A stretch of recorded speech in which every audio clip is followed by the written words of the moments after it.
There are a number of different limit laws that we have that allow us to find the limit of an expression which involves functions whose limits we already know.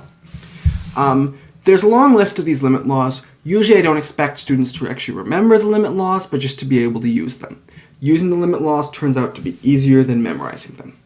So just to go through what the limit laws actually say. This first one says that the limit as x goes to a of f of x plus g of x is the limit as x goes to a of f of x plus the limit as x goes to a of g of x.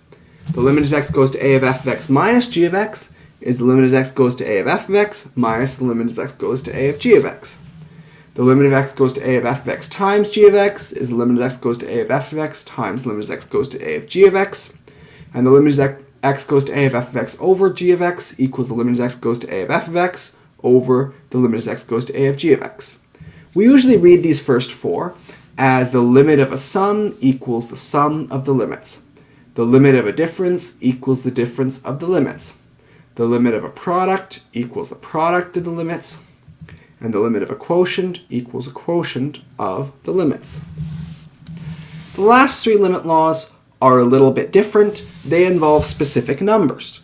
So for example, the fifth limit law says that the limit as x goes to a of a constant times a function equals that same constant times the limit of the function.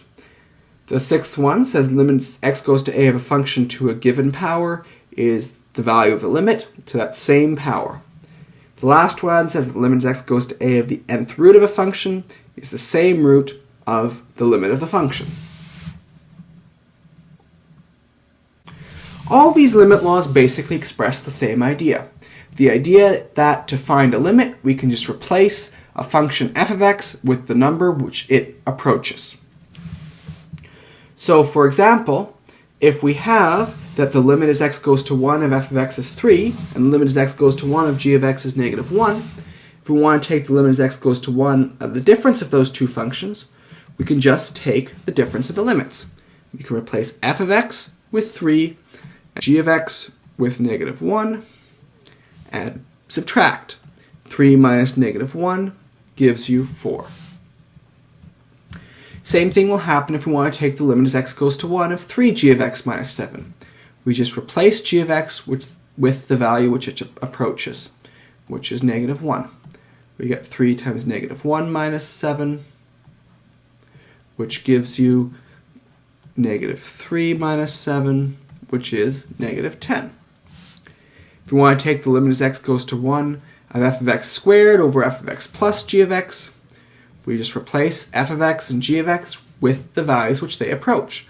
F of x approaches 3, and g of x approaches negative 1, so we get 3 squared over 3 plus negative 1, which gives you 9 over 2, which gives you 4.5.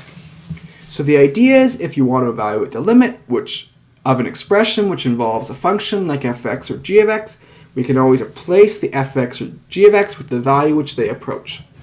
One thing to mention, it is important that what x is approaching in this limit is the same as what x is approaching in this limit.